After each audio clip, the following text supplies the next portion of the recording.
Greetings, everyone, and welcome to this webinar sponsored by IRAS, the Institute on Religion in an Age of Science.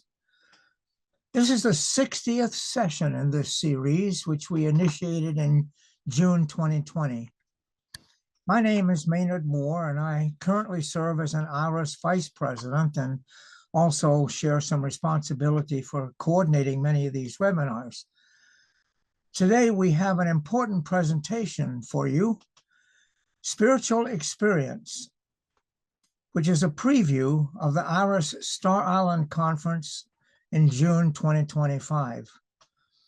Conference co-chair is Dr. Calvin Chatlos, who is associated with Rutgers University, Robert Wood Johnson Medical School as professor of psychiatry, and his co-chair is our IRAS colleague, Barbara Whittaker-Johns, a Unitarian Universalist minister and former IRAS president. Calvin and Barbara have with them tonight several of the key speakers scheduled for Star Island in June. And we will be anticipating your questions and comments later in the session. So make your notes as we go along in order to engage any one of the speakers on the main points of their presentation. All of our webinars are posted on the IRAS website, as this one will be, perhaps after the weekend. So just go to your internet and click on www.iras.org and follow the prompts, and you can view all 5 years of our webinars completed to date. We sincerely hope you will seriously consider joining the membership for IRAS to enjoy access to several of our discussion groups. We have a dedicated dialogue group that is active on IRASnet, and also there's a monthly book discussion group with a focus on a number of contemporary issues in the science and religion field.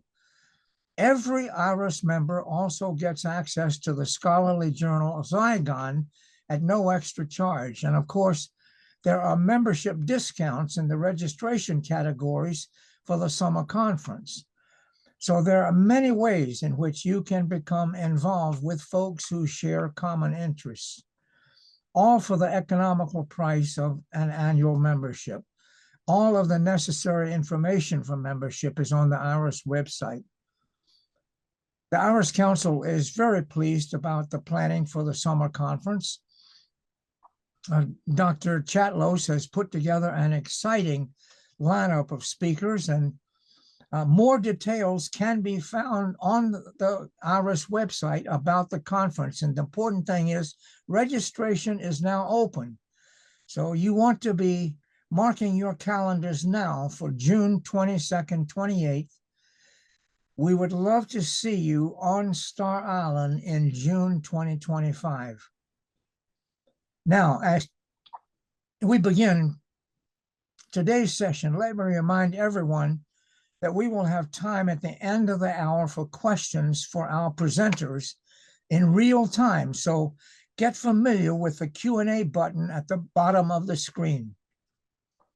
The chat function is turned off, so use the Q&A button at the bottom of the screen. You can submit your questions at any time during the session, and we will get to as many questions as we can within the allotted time, ending the webinar about 90 minutes from now. So right now, let me introduce the convener for tonight's program, Dr. Calvin Chatlos, who, in addition to his responsibilities at Rutgers, is a distinguished life fellow of the American Psychiatric Association and a distinguished fellow of the American Academy of Child and Adolescent Psychiatry. Calvin studies the nature of spiritual experience and has developed a framework of spirituality that incorporates spiritual principles, particularly appropriate for those in recovery from addiction and trauma. So I am pleased now to introduce to you Dr. Chatlos. Maynard, thank you very much for the introduction, as well as telling the audience about the IRAS conference, the upcoming conference. And we thought we would bring some of the speakers tonight so that people can get a sense of what we will be talking about.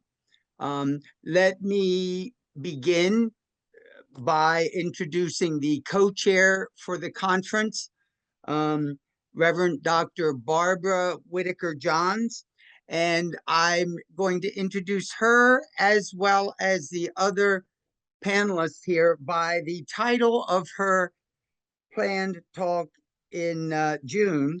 Her title is Telling Our Credo Stories, a Spiritual Practice for Being at Home in the Universe, and she will be giving a practicum of gathering up the stories. Barbara, you want to come on? I have asked each panelist to introduce themselves briefly, as well as make a statement of what they believe is one of their greatest contributions to the conference, so that participants can get a sense of what is the speaker's area of interest or expertise. So, Barbara, if you would start out your introduction. Welcome. All right. Thank you. Thanks. Well, it's been wonderful to work on this conference with Calvin, and we've been chatting informally about it for a few years before I came on officially as co-chair. Some of you might know that there's a history in IRAS of a previous conference on spiritual transformation in 2005. So we looked at that a little bit in terms of how this one might build on that. I think that starting at the end, perhaps the most relevant part of my bio for this conference is my involvement in IRAS, which goes back to the mid-'80s, and what I might raise as questions for both conferees and presenters from that long history. This is a very, IRAS conferees are a very mixed group. I am a Unitarian Universalist minister, and people in IRAS come from many different backgrounds, but I think that in some ways the theme of this conference will be sort of preaching to the choir in terms of there will be commonalities of worldview. That's how I have experienced it.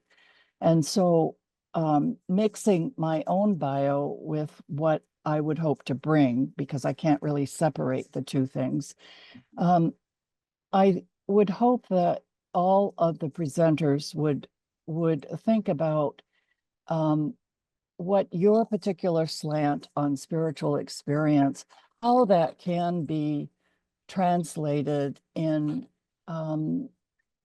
language that goes beyond the academic world, the scientific or the religious world, for people who aren't used to thinking in terms of spirituality. That's a particular interest of mine. And a lot of that comes out of my experience in parish ministry. And although Unitarian Universalists are consider themselves liberal theologically, philosophically, it's always been amazing to me how difficult it is for them to talk about their own personal spiritual experiences. So I think you might think of the conferees, perhaps many of them in that way. And that is what led me to my longstanding interest in what I've come to call credo stories, not credo with a sort of old-fashioned doctrinaire understanding, but credo that came from my congregation in Arlington prior to my arrival, Arlington, Mass. Cherished their credo story, their credos Sundays, where parishioners would tell about their own spiritual journeys, meaning to tell something about the journey by which you came to understand what you took to be ultimate in life. So I think that many of the presenters will focus on various ways of opening to spiritual experience. And my particular interest, and it's just one of many, is to, and that I hope to bring, is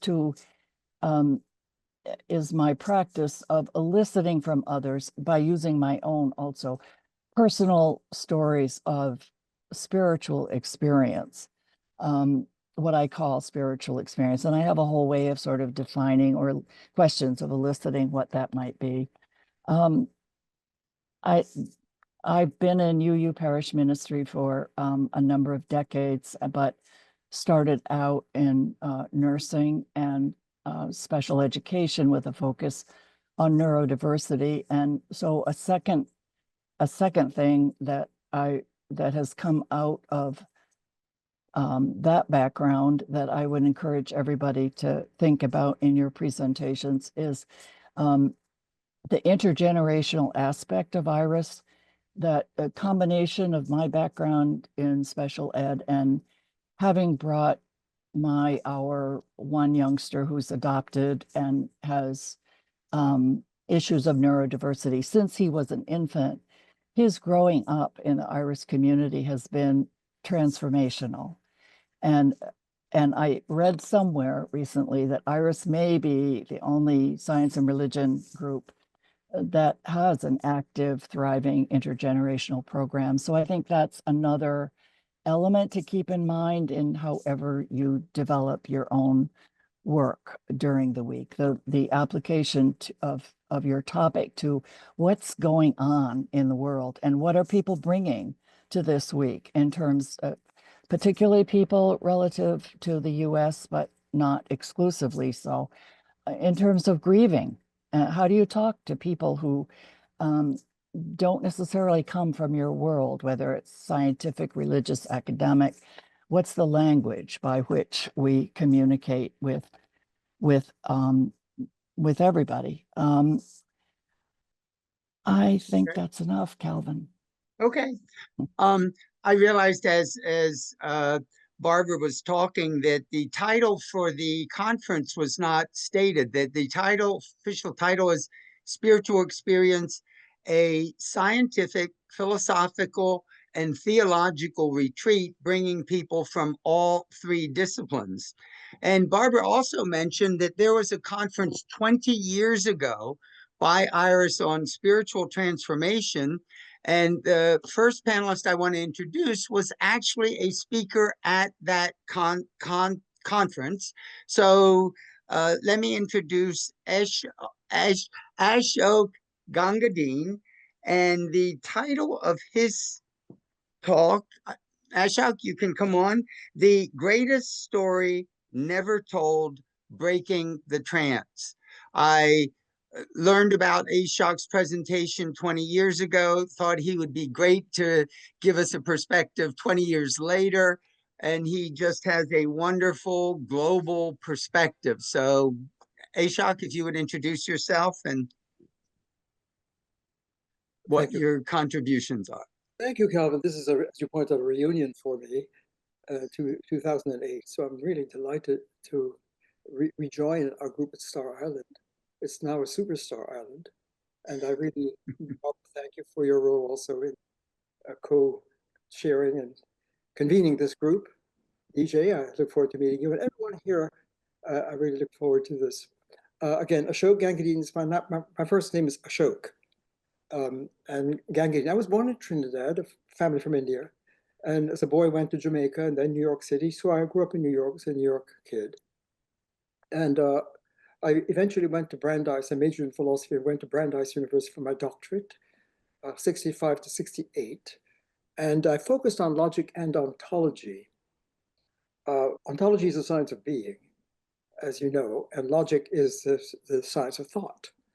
And I chose those fields in ethics as well, were the fields I focused upon. And then I took a position at Haverford College, founded by the Quakers, and infamously recognizing there's that of God in every person, and the founding of Haverford College on the principles of the divine in every person. And the honor code, infamous honor code at Haverford College, And I arrived there as a logician and ontologist. In 1968, I've been there 57 years and getting warmed up. And over the last six decades, I focused on one central issue that I bring again to Star Island and to our conversation. And Calvin, you didn't mention my topic is called Gangadin's Quest for the Missing Logos Code. Also, also the greatest story never told. And I say that for shock effect. If we have to stand back on our topic, which I love this time in the retreat, spiritual experience, what does that mean? Scientific, philosophical, and theological retreat. And we know that, say, in the USA laboratory of the Holy Experiment, things are in devastating breakdown. And when I arrived at Haverford, you know, as a philosopher, the first question I was concerned with, in terms of looking at the spectrum of human philosophy and scriptures over the last 2,500 years, do we know how to cross worlds? Do we understand the literacy and intelligence that it takes if you're, say, in the Judeo-Christian space, cultural space, to access genuinely the world of yoga, to enter the Buddha mind, to enter the Tao? Can we cross worlds if we're in the scientific frame of mind, which is all of these are very diverse, of course? Can we enter into a dialogue with spirituality and with religion? And so over the decades, I focused then on logic and first philosophy, which is a quest for logos, the great work in the Greek tradition, but it's not Greek, it's global. And that's one of the greatest undisclosures in my career. So I'm connecting my self-introduction to my topic. You know, what would be the greatest story never told? Why was it never told? And that's really what I'd like to share at Star Island. Because what I began to see when I worked in the history of evolution of ontology, philosophy, scientific method from Plato, Socrates, Aristotle, all the way through the centuries, Descartes, Spinoza, Leibniz, Locke, Berkeley, Hume, Nietzsche, Kant, Heidegger, Sartre, Wittgenstein, all of these, I began to see that the journey of human reason has been fragmented. The classical logic of Aristotle is not the mathematical of modern Anglo-American philosophy, which is not the same as Husserl across the English Channel. What's going on? If logic is fragmented and there's no coherent logos, then our worlds are irreparably split apart. So my question, how do we cross worlds? If logic itself is broken, it was traumatic for me, because if reason is fragmented and shredded in silos and there's no coherent principle, then it's all relative and there is no fundamental truth or fundamental principle. There's no unum, pluribus united. So that's really, so once I began to see, studying Buddha's, during 2,500 years, from Buddha to Zen, 2,500 years from Vedic science to Aurobindo, 2,500 years from Heraclitus to Heidegger, what became looking from Moses through Jesus and Mohammed, all the way to the Quakers who are saying there's that of God in every person. What's going on? And I began to see they're in silos. The Buddha is over there, Descartes is over there, Aristotle is over there, the scripture is over this scripture, Christ is over here. Is there any link? And so they were in silos, and I began to realize that what do they all have in common? I'm going to wrap this up in a moment. Okay. All have in common is that they're seeing we have to make a profound transformation from a derivative form of being a human to a more primary form, and we tap into the zone. They're all saying this. Jesus, unless you die, you can't be born. Buddha, we've got to end the suffering and cross into the Dharma.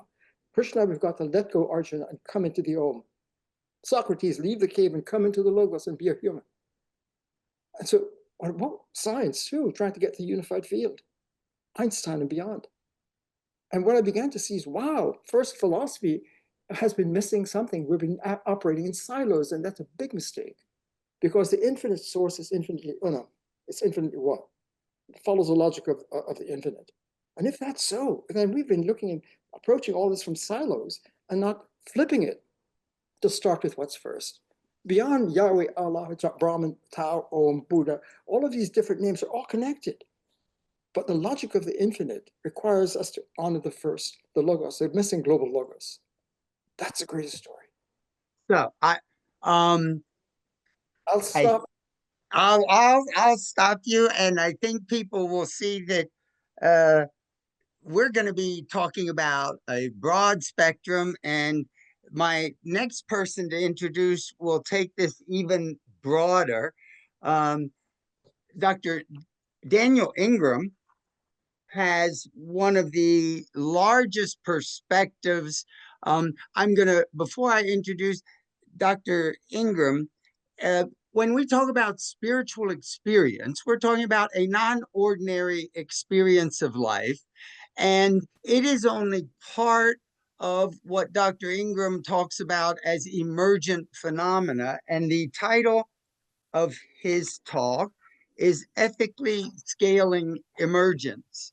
So I will ask us panelists to be brief so we can get everybody introduced, and then we'll open up the conversation. So Daniel, take a few seconds, introduce yourself and what you're offering. Thank you, 'Cause sir. it's Thank you, big. everyone. So I will be talking about global systems change and how we can get the clinical mainstream to appreciate the broad range of the deep end of human experience, broadly defined, what most people would call spiritual, mystical, magical, energetic, psychedelic shifts, everything from energetics to ontological shifts to deep perceptual shifts, perspectives and states that might seem very odd or very subtle, very revelatory or very challenging, and everything in between.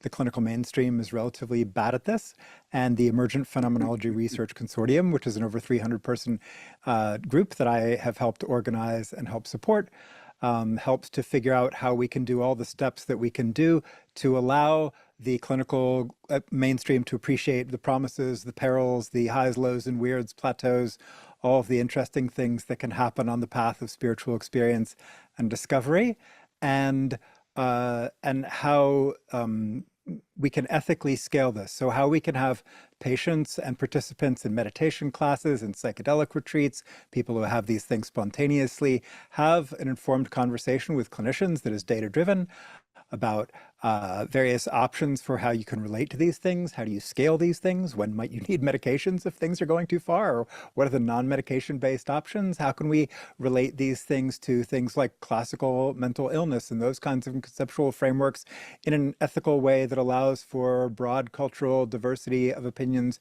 and perspectives that might produce better outcomes, perchance? And so that is obviously a very large topic, and I will simply stop there. So, thank you. And let's make it even larger. The next panelist, Dr. Kurt Johnson, I've known for many years, back when humanist movements had difficulty with the word spiritual, if you remember, Kurt.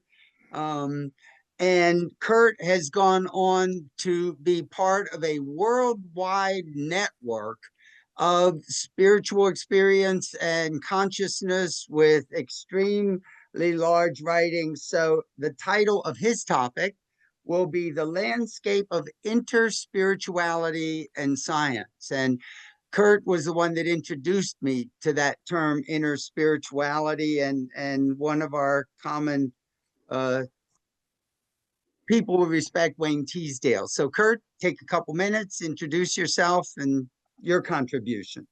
Yeah, thank you. And it's great to be here. So yeah, my background actually is easily understood as 25 years at the American Museum of Natural History and Evolution, and 15 years simultaneous with that teaching comparative religion at the New York Interfaith Seminary. And before that, I was a contemplative monk for 10 years.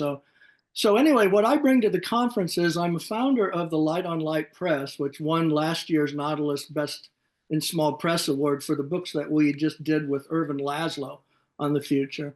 And in 2025, we're doing a 2-volume set on the history and future of interspirituality. And Ashok knows a lot about this because he and I were a part of the discussion of it at the Barcelona Parliament in 2004. And then later I visited him in Haverford to talk about it. He came to New York, we did a program together. So it's nice to see him again.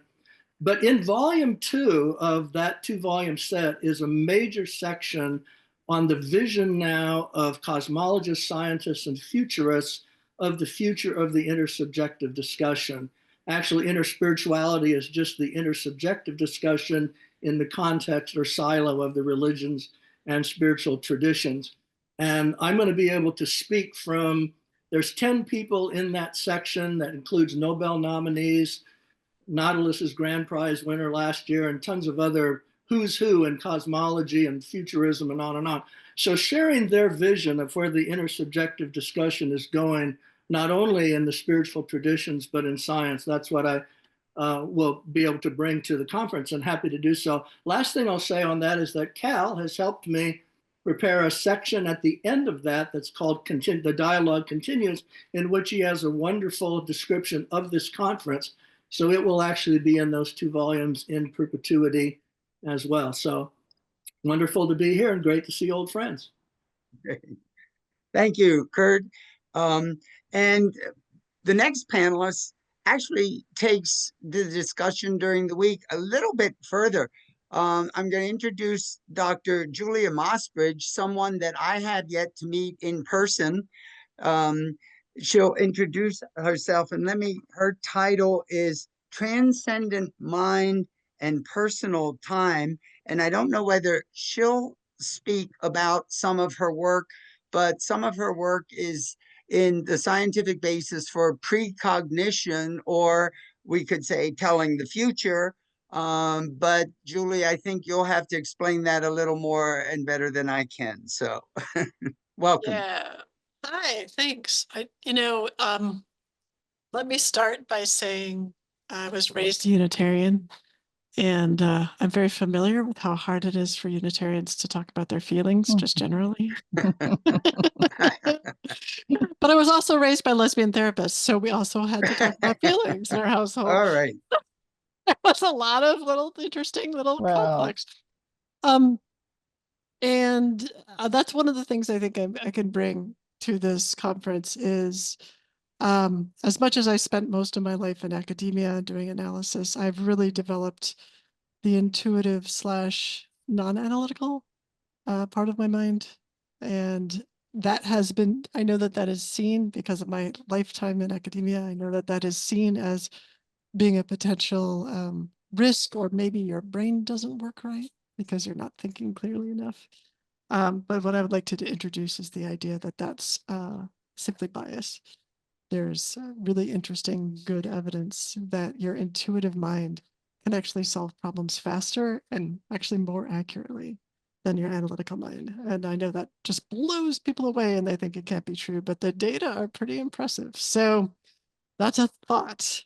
One piece of the intuitive mind that I've studied is the ability to predict future events that should be unpredictable. So this is called precognition. You might think of it as prophecy, biblically, and it's a real thing. So you can test it using random number generators and future events. The intelligence community declared it a real thing in 1995. They never went back on their word, and that's because it is a real thing. There are some people who are gifted at it. I'm one of those people. And that's why I became very interested in studying it and other people who are gifted. And also people who are not gifted. It tends to be a pretty far-flung talent, and many of us have had dreams related to important people in our lives that seem to predict future events like deaths or births or etc. So that's one piece of my work. Why would I study that is because my sense is that anything that's been pushed down, and this probably is directly related to being raised Unitarian, but also in a household with lesbian therapists, anything that is being pushed down or repressed or suppressed, it is healthy to let that have its say. It is healthy to allow that to emerge. And that can be done in a way that's dysfunctional and dangerous for people and has no boundaries. And it can be done in a way that is boundary-full, healthy, and very helpful and healing for people. So I vote for the second one. I know how it could be to be in the first one. And I think that's part of the spiritual journey and why it's important to speak to the experience of spirituality, because it's a practice of allowing those things, those quiet voices, to emerge in ways that don't scare us or scare other people, and at the same time allow the authenticity and truth of what they are. So I use the scientific method to study. I've been trained at mainstream tier 1 scientific institutions, and I use the scientific method to study these emerging thoughts that we sort of dismiss and these emerging feelings that we ignore often. And so one of those is precognition. Another one of those is unconditional love, which is a feeling that if I sit in a room with intellectuals too long, I will be convinced that it cannot be defined. So instead I just say, look, you know what it is? It's love that is not conditional. And that's what we're going to deal with right there. We're not going to spend too much time defining it because it'll drive us all nuts. And so love is that which connects, and unconditional means there is no dependence on someone or something needing to change in order to feel love or to love. And the power of unconditional love is something I've been studying in a scholarly way in terms of empirical evidence that unconditional love can actually causally produce changes in well-being. And in 2 other studies can causally or seemingly causally produce a state where you're better capable of predicting the future when the future is randomly selected. So these are some things I'll be talking about. And then if you want me to talk about my work with artificial intelligence systems that are loving and help people feel love, I will also do that. So viewers, you can see we're going to go in many directions, including the future. We definitely will spend time with love because I think all of the participants, when we really look at spiritual experience, somehow it seems to take us there, whatever we mean by that. Now, we are going to be grounded in science. We are going to be experiential. We are going to share our personal journeys, as 40% of Americans will admit to having had what they might consider a spiritual experience, and we keep it secret, including most of us as professionals. I went for years without talking about this. I want to introduce next a psychologist who has done some of what I think is incredible data work about the reality of spiritual experience, Dr. Ralph Piedmont. He was brought on as a statistician in a research project I did a couple years ago that demonstrated our ability to intentionally promote spiritual awakenings. I love his work. I'm so glad he's able. The title of his topic, and he'll explain what he means by this word, is the numinous, the psychological soul of spirituality. Hit it, Ralph. Hey, hi, Calvin. Thank you very much for inviting me.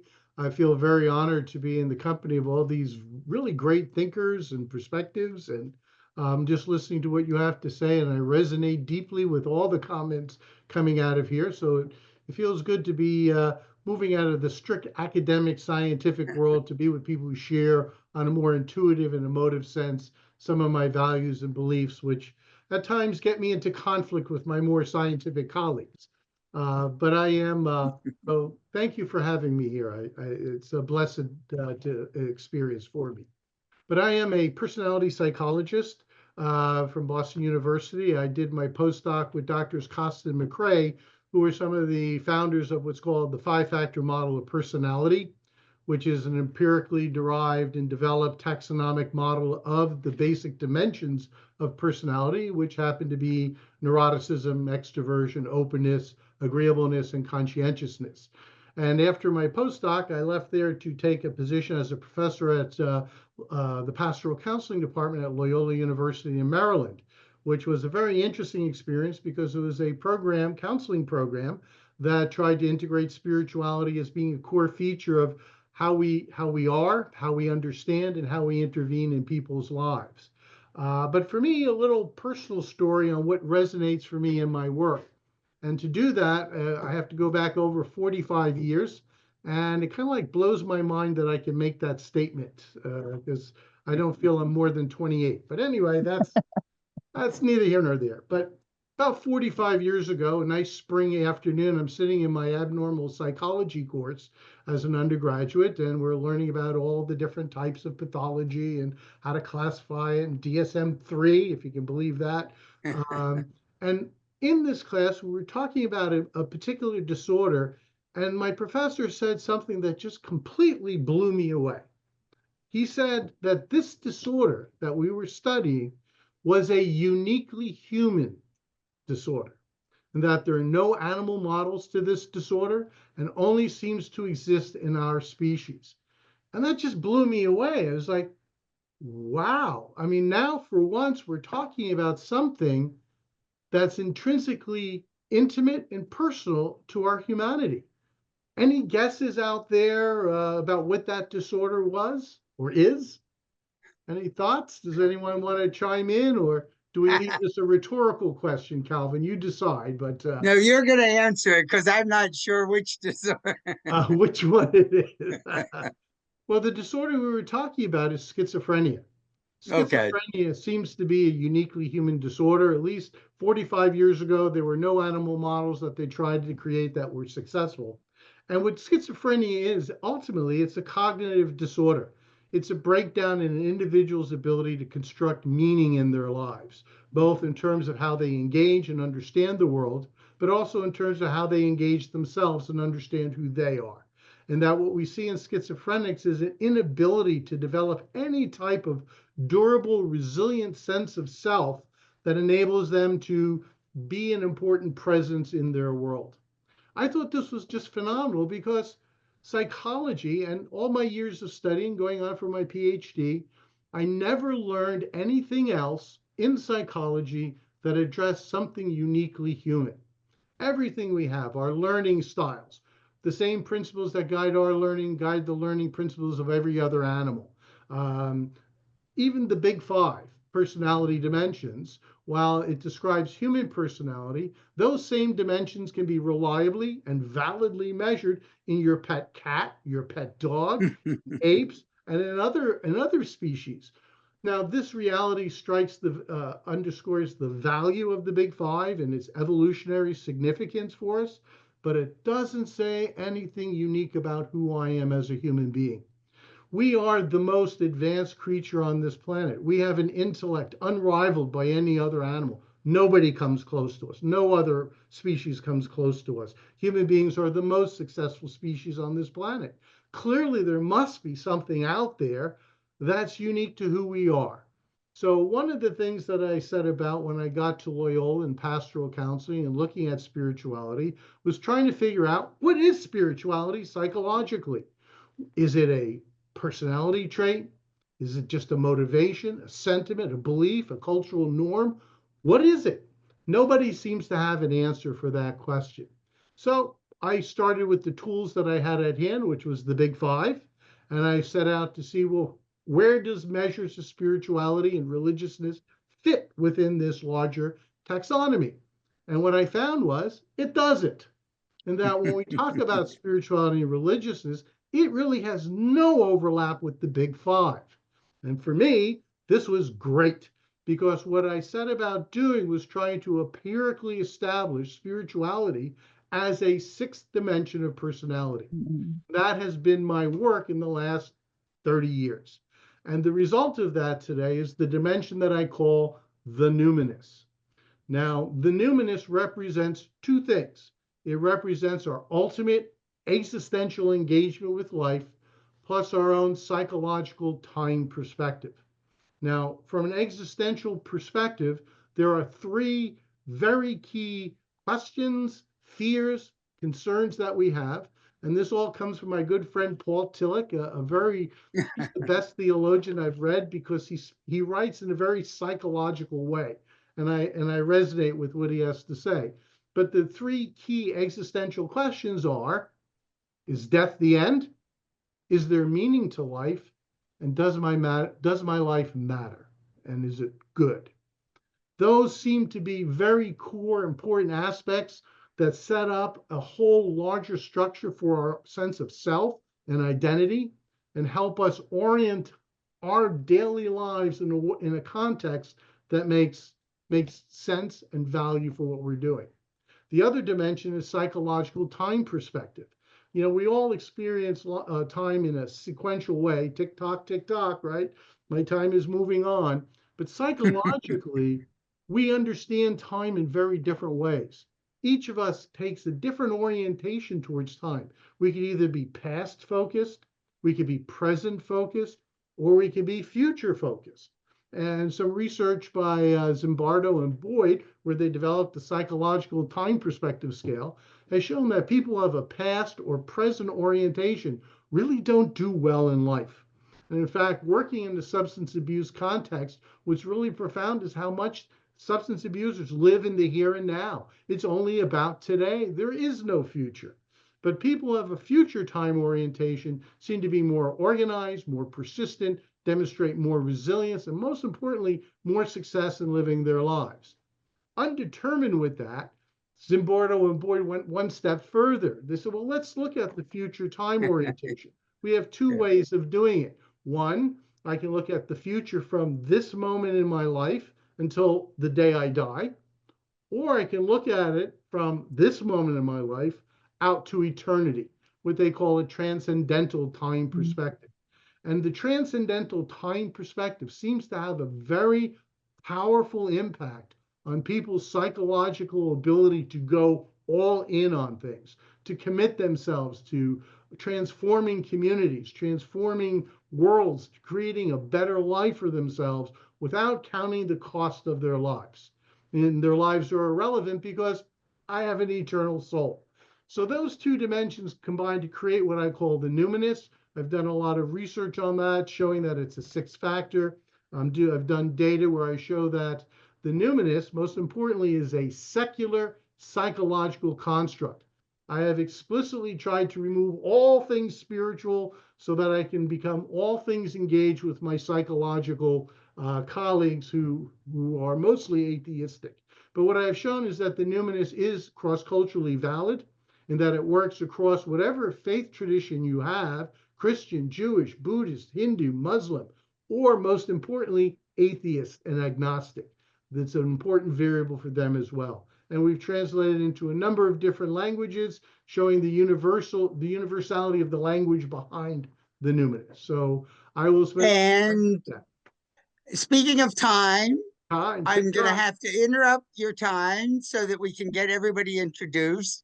And I've always connected with your intellectual piece, but I think we need some grounding in something that the next presenter, Dr. Roberta Pugh, her title is Embodied Enlightenment, the Body's Journey to Awakening.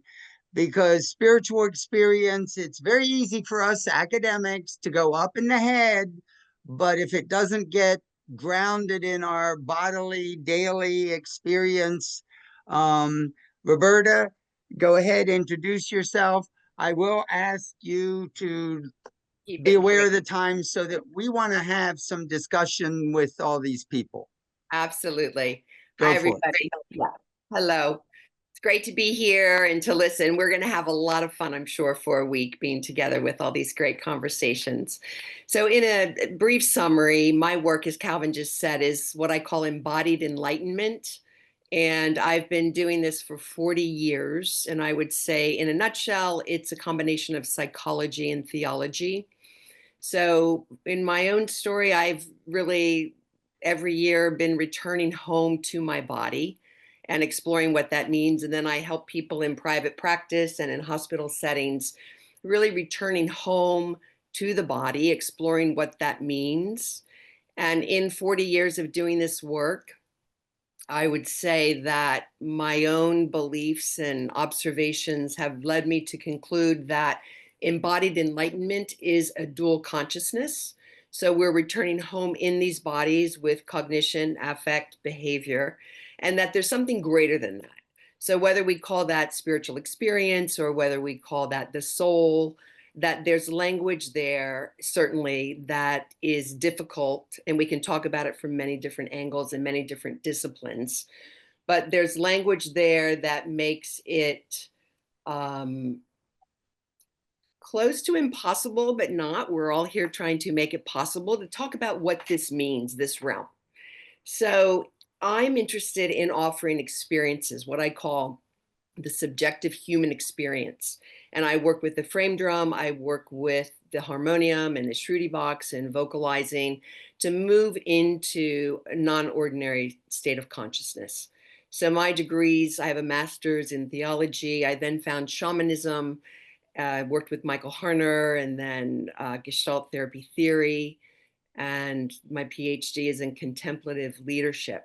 So ultimately, my work is about bringing people home into their bodies to have a subjective human experience with the spiritual, with the numinous, with the soul. Because once I believe one has that, there's a certain gnosis or a certain knowing that no one can remove from them. And from that, there's just building blocks to access this realm that I say is both relational and dialogic. So I'll be talking about certain things to do that actually allow us to engage in this realm and to begin a dialogue. We're receiving and being received, that there's a communication that occurs there. And then my work moves into creating constructive community, which we'll be doing together. So once we have this awakening internally to this embodied enlightenment, this dual consciousness, I'm really interested in constructing communities that are actually more supportive of nurturing this and demystifying these kinds of experiences. So that's my summary. And I think Roberta highlights that this conference is planned with experiential practicum workshops so that it isn't just about theory. Roberta opened up one of the topics that we will be looking at, shamanism, and let me then introduce Dr. Michael Winkelman, who has a long history, and I think Dr. Winkelman is speaking to us from Brazil today. But I came across his work, especially uniting shamanism with biopsychosocial science. I got introduced to shamanism when I went to Burning Man last year as part of a shaman group and sort of blew my mind. So Michael, take it away, and let's see if we can get through these introductions and start a discussion. All right. Well, I'll set my alarm for 5 minutes. You can stop me sooner if you need. Oh, 3 minutes. Okay. We'll change it to 3 minutes. Anyway, I guess I would say that in my, junior year of college, exposure to Unitarian Universalism coincided with taking comparative religion, taking parapsychology, taking too much psychedelics, and becoming interested in shamanism that turned into a doctoral dissertation that was on cross-cultural study of religious practitioners with an eye to whether or not there existed a cross-cultural shamanism. And that was basically my dissertation, and my early career was focused on trying to understand how do we explain these cross-cultural patterns? What's the underlying biogenetic basis for similarities across cultures? Across time, this has expanded into an understanding of how shamanism and psychedelics intersect in human evolution. In what ways did psychedelics and shamanism contribute to selective influences on the development of our capacities for thinking about the future, thinking about displaced cognition, utilizing divination and precognition and things like this. More recently, I've focused on ideas related to how it is that psychedelics work. What do they do to the brain? How do they change the way that the brain functions?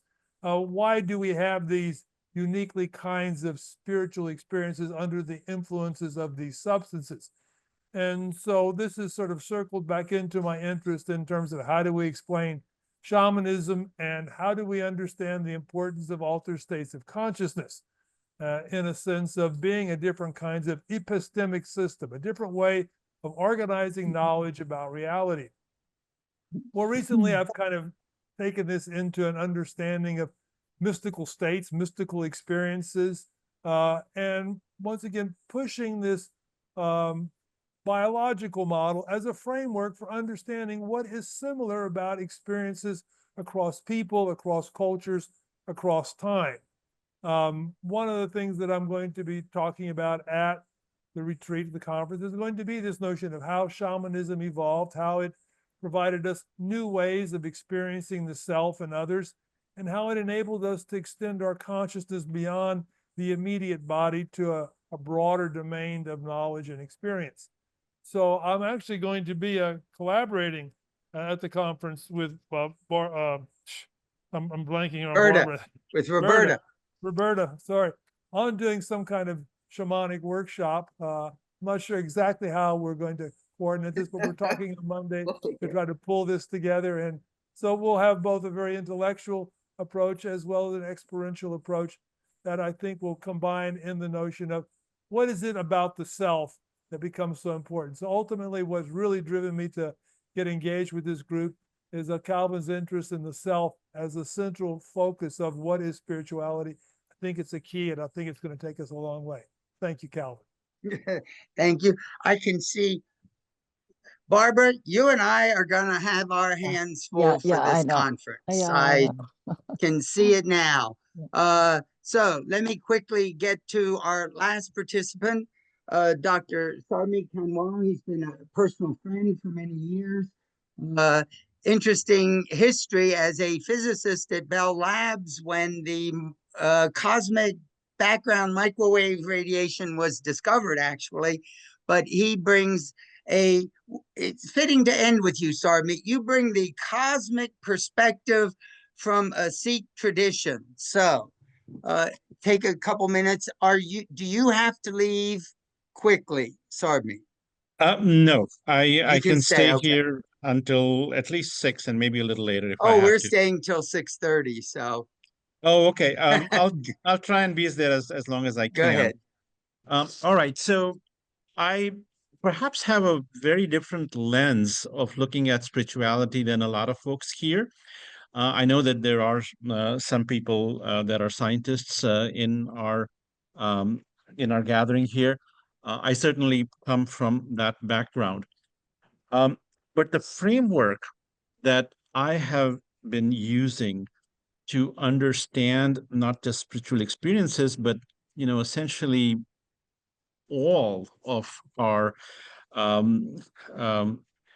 where we are and what life is about, and why are we here, all of those questions, I tend to look at them through the lens of not just biological evolution, but also through the lens of cosmic evolution. So as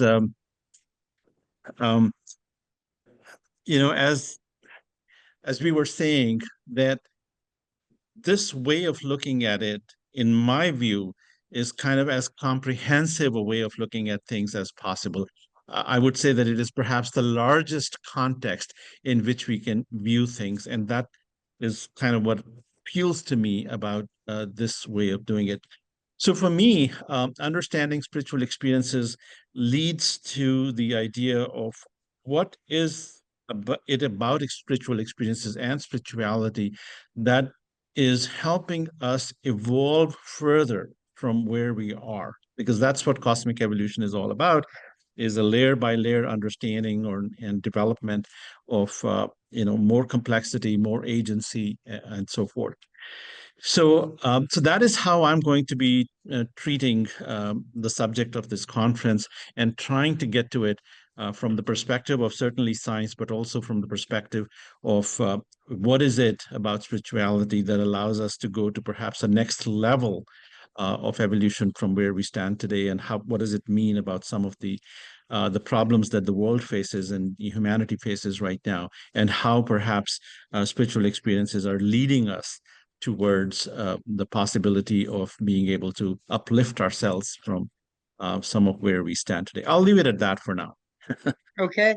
I have to say something. I was at the Parliament of World Religions last year, and what I did most of my time was turn to whoever was eating next to me and said, have you ever had a spiritual experience? Just to start the conversation.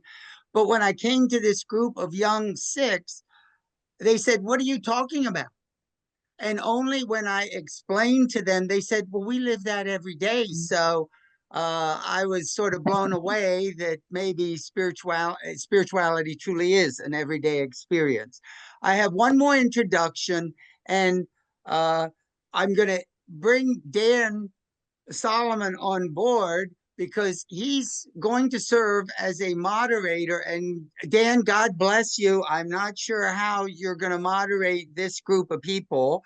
I will let people know that I have given Dan the authority to interrupt and redirect us as much as you need to, because right now we've gone way over time.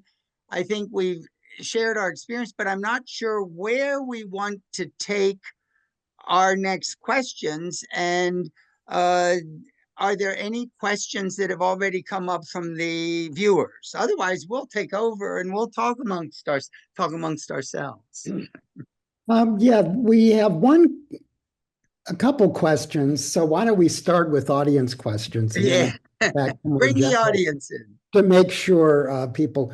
So Craig Patterson asks, have any of you read R.D. Laing and his seminal work, The Politics of Experience, where he questions the essence of normal as the modicum of psychology? So any thoughts on this? Would anyone like to speak on that? I think I'm looking at heads nodding, and my guess is we're all sort of out of normal. Well, yeah, and it was sort of one of the foundations of positive psychology.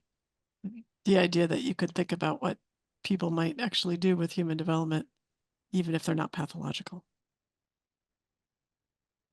And my training as a psychiatrist has sort of ignored that, and we have tried to pigeonhole many people into disorders and things. So I can't always speak for my profession. Any other comments about anything else about?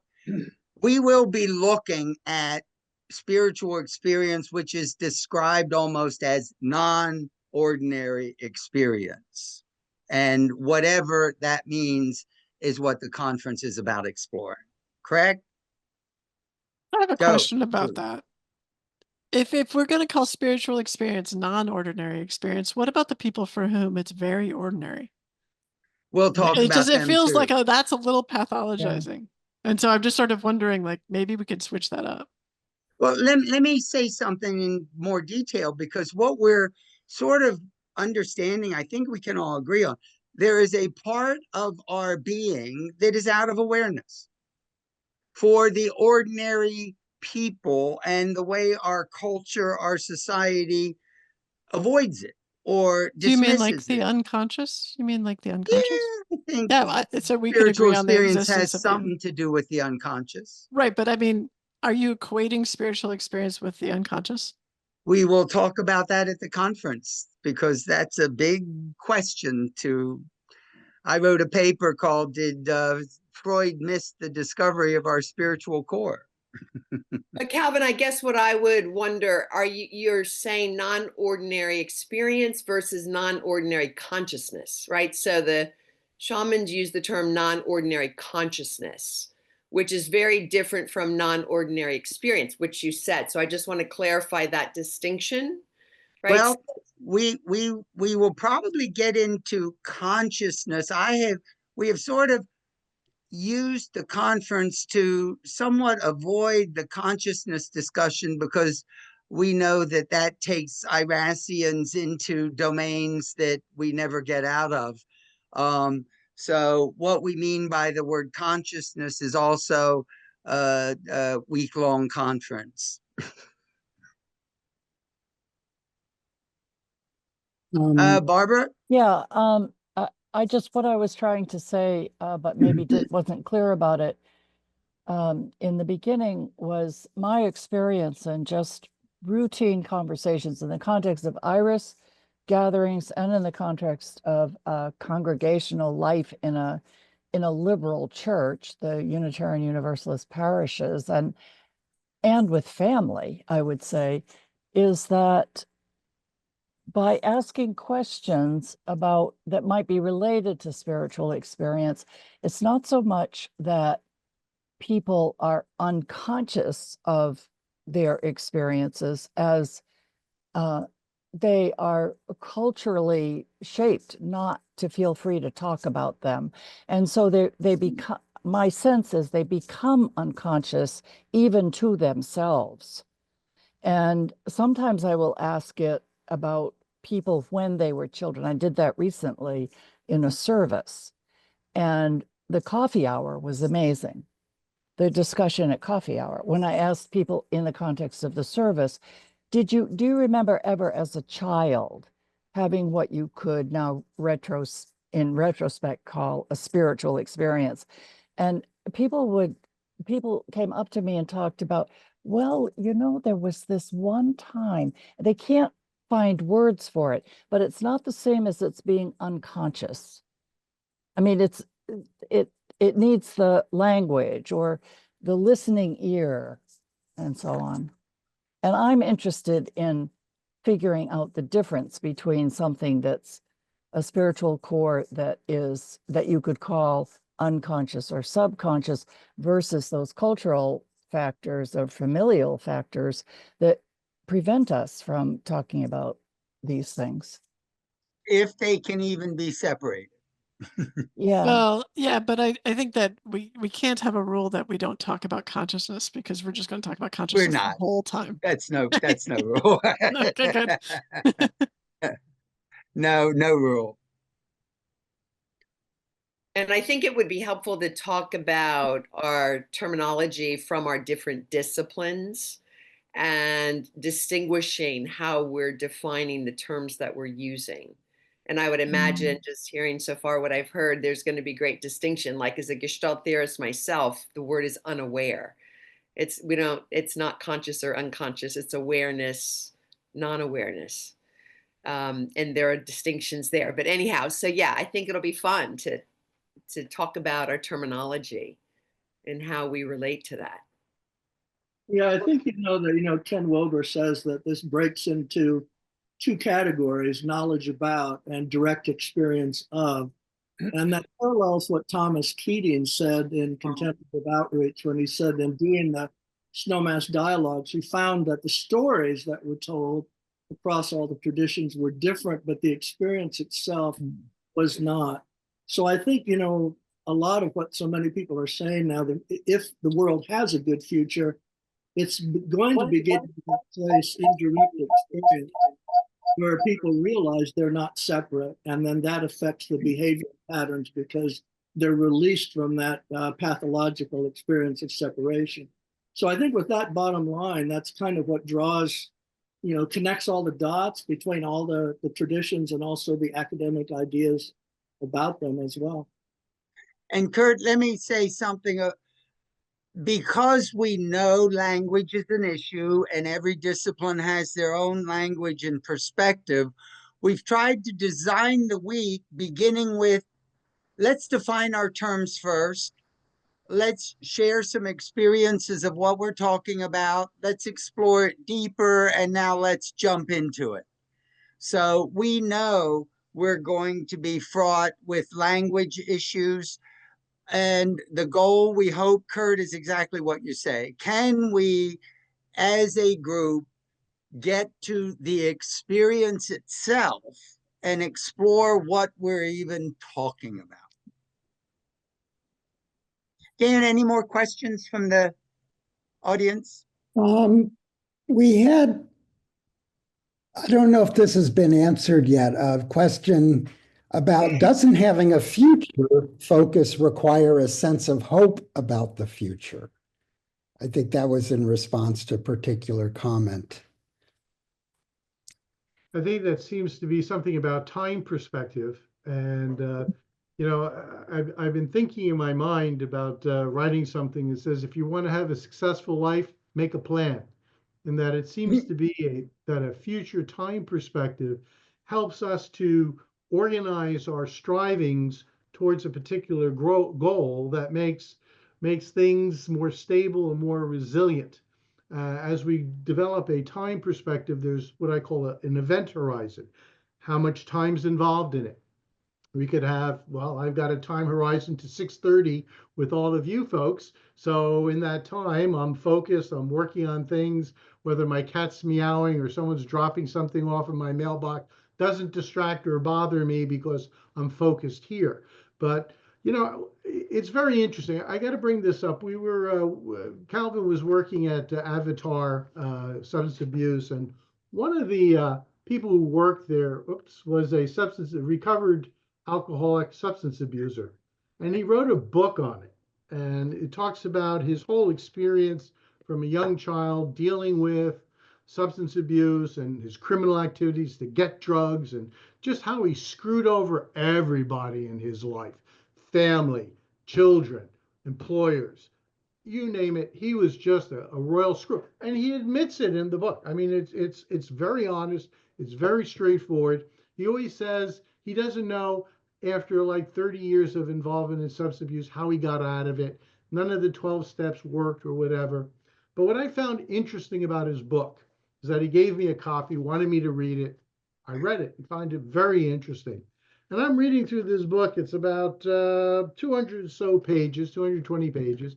And I'm reading it. And he's just cataloging just how much of a lousy guy he was, how he abused his wife, his children, and all was about making money now, getting the drugs now, getting high now, today, for me, today.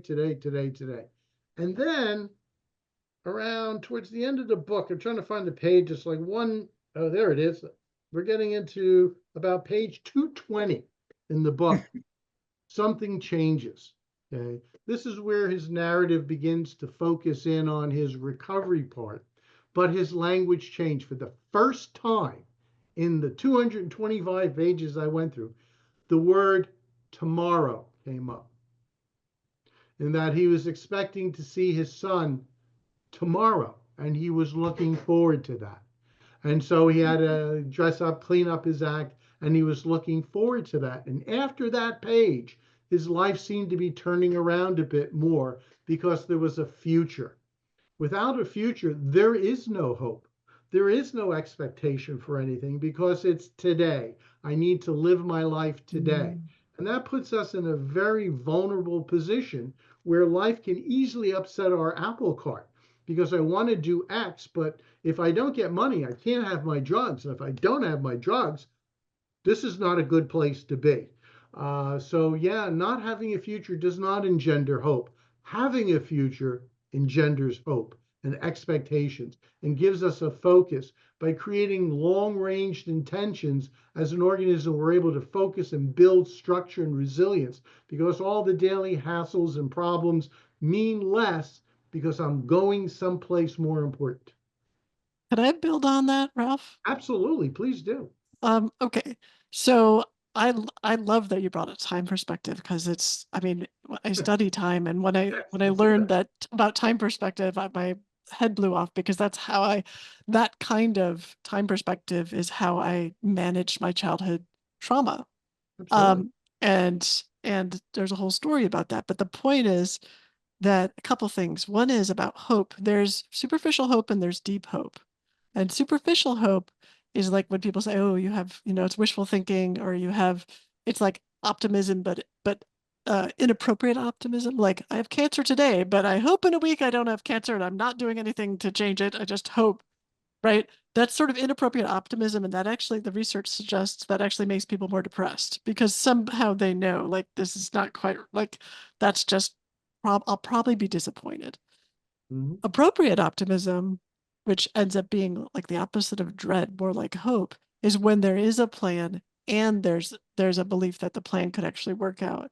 It doesn't mean that it will work out, but that ends up creating resilience, because it's like you develop this internal model of your future self. And so one thing that my nonprofit has done is worked with incarcerated people and people who are overcoming addiction. So this is why I'm so excited to get to meet folks here, partly because, like, we can work together on this stuff. But one of the things we found is that by giving people an opportunity to speak to either their past or their future selves and choose, what we noticed is for the first chunk of time, they only wanted to talk to their past self. They only wanted to like say to their young self, like, it's going to be okay, you live, etc. When they got through that, then they started addressing their future self. So very much like the story in that book, there's a process of going through and sort of recalibrating your relationship with the past so you can develop a story, a narrative arc that works. Like Dan McAdams at Northwestern talks about this, the healing of a narrative arc. And then you could start to look into the future, because now you're sort of orienting towards what else there is there. So I love that you said that. Yeah, And we know, Julia, we know clinically that hopelessness, the first thing we'll do clinically is work for them to develop a plan. It may be a plan for the next 24 hours. It may be a plan for the next week until we see them. But as soon, Ralph, as soon as they have a plan that they believe in, not hope, not like wishful, the depression lifts. Well, and there's a part of it where part of that plan is rewriting their past in a narrative that works for them. I think we tend not to acknowledge that. That's the deep hope that contains the past. It pulls it up. That, Julia, is what we will talk about in where do we take, for me, hope is in the future, faith is in the present. And wherever there is hopelessness, someone has lost faith. And they've lost faith in themselves, they've lost faith in others, they've lost faith in life. So we're going to be looking at, what do we mean by faith? Is it, for me, faith is a powerful, real experience that can be injured. Loss of faith is a tragic, right now, it is now referred to as moral injury, and it just got included in the DSM-5 TR. We're going to have to break this down, because I think of both of them in the present. And I think that faith is about that, what makes you resilient, in that you have hope that something will work out, but you have faith that it will work out for the best, however it works out. So I think that there's a distinction. Yeah, just we will certainly talk about that. One of the things we've been working on in my little group here on the Numinous are therapeutic interventions that seem to tap into our motivation for existential engagement. One of my students calls it ontological inquisitiveness that people have. But what I think you were touching in, Julie, very, very nicely, is one technique we have. We call it an immersive time fluid experience as a therapeutic tool. In that, what we try to do is to get people to engage their life from all perspectives, past, present, and future, moving seamlessly through time, looking at, especially in grief reactions. This seems to be very helpful when people get a chance to reconnect with the person that they've lost, and they feel that they haven't had a final connection. But then we move the person forward. Like, what happens after you die and your children are mourning you? What would you like them to know about you? What would you like to say? And then moving back into the present with the relationships that they have. That type of time fluidity seems to have a very powerful impact on how people come to adjust and grow. Movies like that, like It's a Wonderful Life, I think is a great experience of, seriously, a time fluid experience for Jimmy Stewart. But all these Freaky Friday movies where fathers and sons change and move along, all get at that same kind of experience, that we're able to disengage from the immediacy of our life and experiences and look at it from very different perspectives, through time as being one of those dimensions that we look at it. And Ralph brought out a word that we really haven't talked about, grief. What we find is that clinically, grief is if unresolved grief blocks us from opening that spiritual core and deeper experience. And Barbara's going to be focusing on that, partly because we have several members of IRAS, long-time founding members, that passed away this year. So part of our process of the conference will be a memorial service as we look at the role of grief in opening who we are and opening our heart again. When somebody dies, our heart closes, our soul shuts down until we find ways to open it up. Yeah, I'd be interested to hear what Roberta has to say from a Gestalt perspective. Yes, I have so much to say. Yes, so let Because me I jump think in. all of this time Go for fluid it. stuff is all Gestalt. So please Okay, talk so to I'm me. actually writing my third book right now Oh, about this very congratulations. subject. Yeah, and it's for now title is Aware, the Body's Journey to Awakening. So one of the things, so if we draw from cognitive behavioral therapy, right, there's this notion of the constructive and destructive. And so once and I'm not crazy about that because it gets into the distinction of positive and negative emotions, constructive, destructive. But if we were to say that the loss of hope might be a destructive state. So destructive states are those things that contribute to anxiety and depression and what we all know to be destructive states, right? They don't necessarily feel good. With that model, it becomes relational. If, let's say, working with this concept of hope, right? So hope about the future. If there is a 7-year-old self in me, so this is something I'm writing about that's my own observation in 40 years of clinical work. It's what I call the chronology of the selves. So who's the person in charge? The age that I am now, soon to be 66. And in this body is every age that I've been. And so every age that I've been carries cognition, affect, behavior. Back in that cognitive behavioral therapy model, every age that I've been carries that triangle of cognition, affect, behavior. So the age that I am is actually going back in time, managing that internal self at that age and trying to grow myself up into full maturity, because it's the age that I am now that has the greatest chance at creating a future that has promise, that has hope, that has inspiration, that has purpose. So I believe that the work has to start intrapsychically, it's internal, and it starts with the age that we are going back in time. It's almost like that Celtic lemniscate, where in shamanism, right, in Gestalt theory, the here and now moment encompasses past, present, future.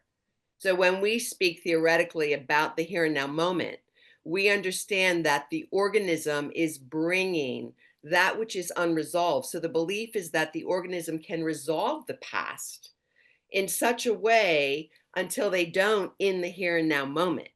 And they'll bring that current and that will affect the future. So I like to think of that figure 8 that's moving constantly. So what we're bringing in shamanism, is that part of what you're describing, soul retrieval, that when a person is injured, part of our heart, part of our soul breaks off and it gets submerged, and we're bringing part of our old self back and reconnecting? Yeah, so this gets really complex and we'll talk more about it, but it's the concept of soul loss and soul retrieval. And so there's great controversy and debate and curiosity about where the soul goes when it travels. So what is the soul? Where is the soul? Well, there's this belief that the cave of the lost children, that a shaman can go to the cave of the lost children. But when you get into that discussion, you also start exploring the many lives, right? So it's not just this life. So if the belief is that the soul is primordial and the soul carries knowledge and memory from many lifetimes, that gets even more compounded with curiosity of what actually are we retrieving and how does that fit into past, right? Are we talking about past of just this lifetime or are we talking about past of many lifetimes? So and Kurt just included discussion about the Akashic field, which I'm not going to say anything more about. I just want to say that going back to the old Groucho Marx movie, that Roberta said the magic word, and the word comes down on the duck, which is relational. I think all of this and spirituality is inherently a relational process. And I think the loss of faith, Calvin, that you speak to, is a breakdown in a very important ultimate existential relationship that really wounds the individual. And in the numinous, we have the dimension of worthiness. Worthiness is a higher, it's not self-esteem, or it's beyond that. It's a sense of the value and utility of my whole sense of being, purpose, and existence in this world. And when there's a loss of faith, there's a breach of a relationship between the individual and some larger eternal reality. And this has a direct impact on decreasing worthiness. It's saying that maybe this ultimate reality rejects me and says that I'm not good enough. And when you feel that God has rejected you, to what court of appeals do you turn? You know, how do you overturn that thing? And this lack of worthiness, at least in my data, has been shown to be a second predictive pathway of mental illness over neuroticism, which is the personality dimension that is most strongly tied to it. So breakdowns in this loss of faith, breakdowns in my sense of worthiness on the existential level has very direct and profound implications on my sense of mental health and well-being. Absolutely.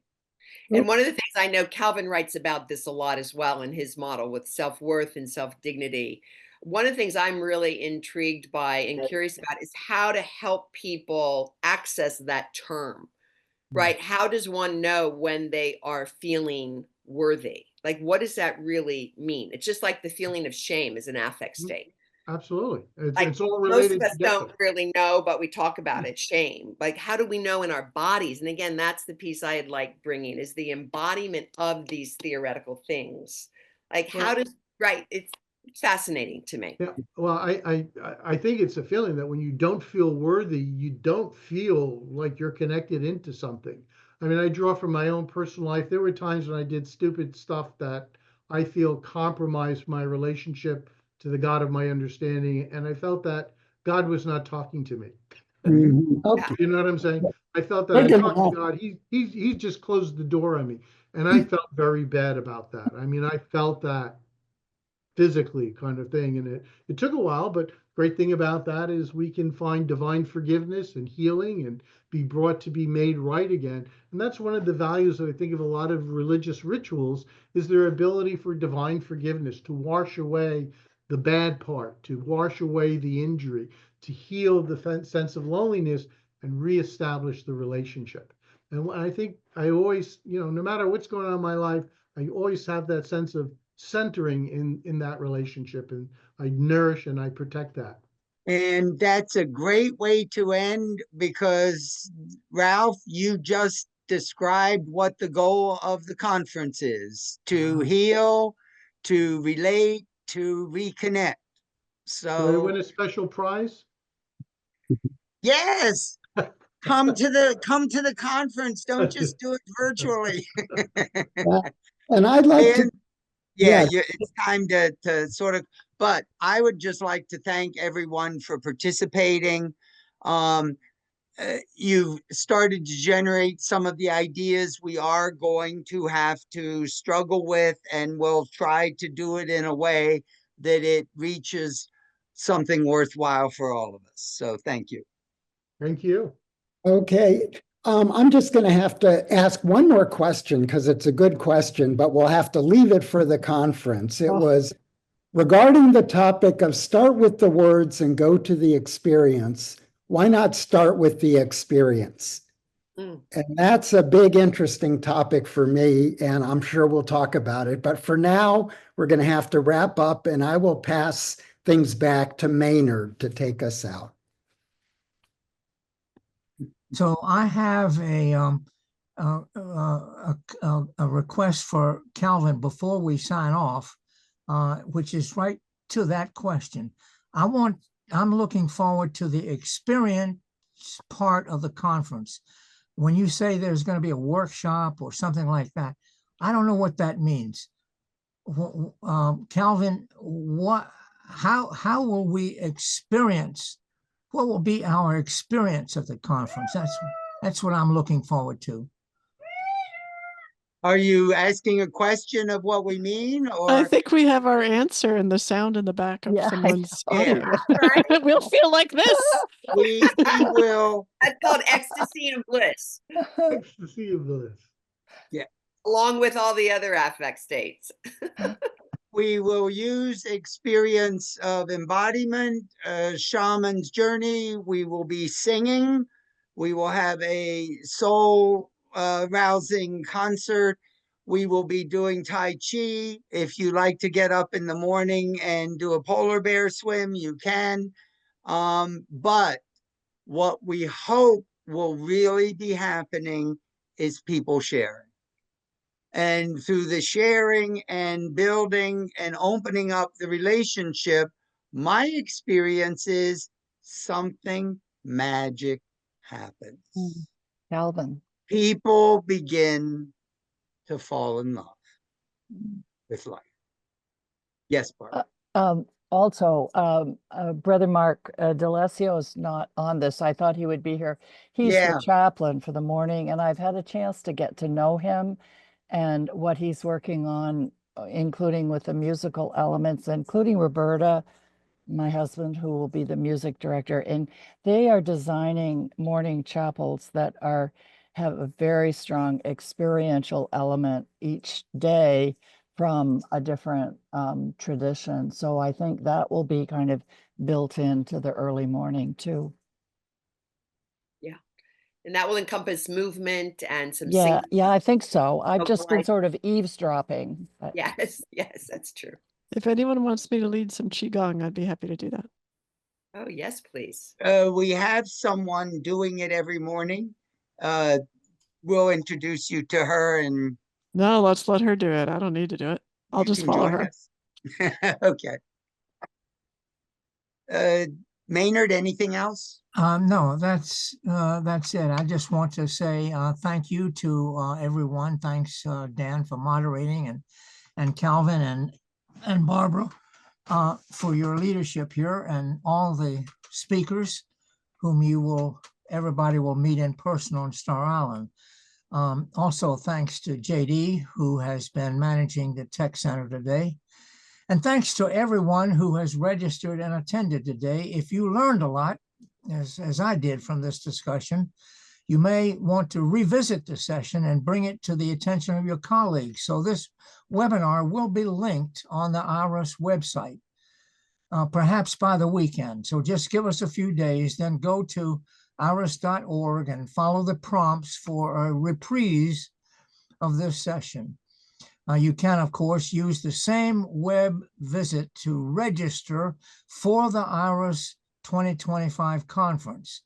So be sure to check all the available discounts and the conference costs. And finally, thanks again to the leadership of Star Island for making available to us the live conference platform that enables us to bring all these sessions to you. We really appreciate the support that we get from Star Island every year. Now, a final word about our future planning. This is the final webinar in our current fiscal year.